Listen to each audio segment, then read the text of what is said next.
Good afternoon. Welcome to another edition of Capital Catch-Up. It's Monday, May 14th.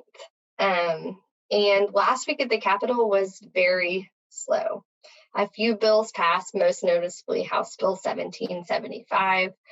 This bill was signed by the governor on Friday.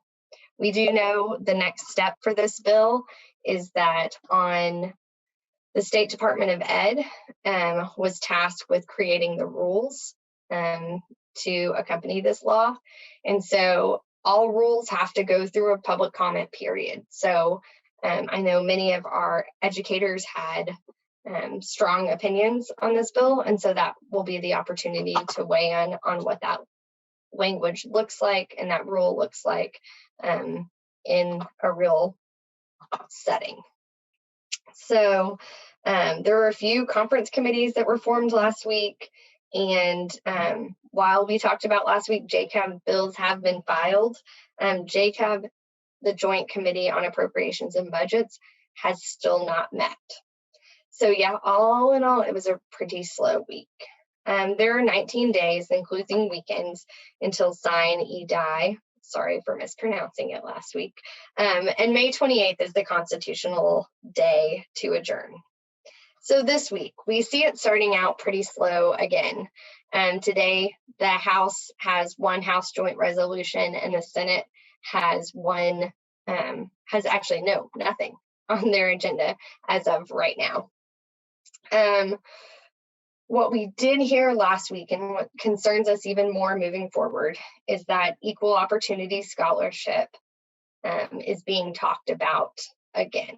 As you all know, equal opportunity scholarship emerges every session and for some reason at the end of session too.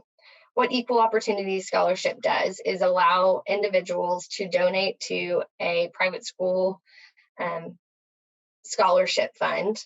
And they receive a tax credit. If they donate for 1 year, it's 50% off. And then if they donate for 2 years, they get 75% off, which is less money that goes into our general revenue.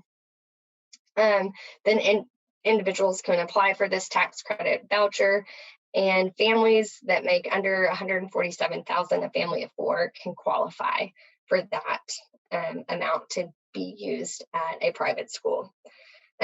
So we have worked hard against this legislation every single year. We know that at the end of session, this language can kind of emerge in two forms. One, through the JCAB process.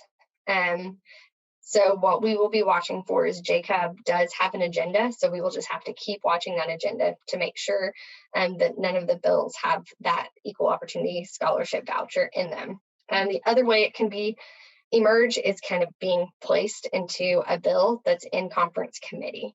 So there are a handful of education bills that could see that language in. So we are watching that closely. And because of that, our action is real simple. Please stay alert. In these final days, and I know it's the final days of school for you all too, but in these final days, anything can kind of happen. So we know that House and Senate are both jockeying to figure out what the budget's going to look like, what are their priorities, and if any other bills make it towards the governor's desk. So this is the time that we need you all to stay alert. Have a great Monday. Thanks again for joining us, and we'll see you again next week.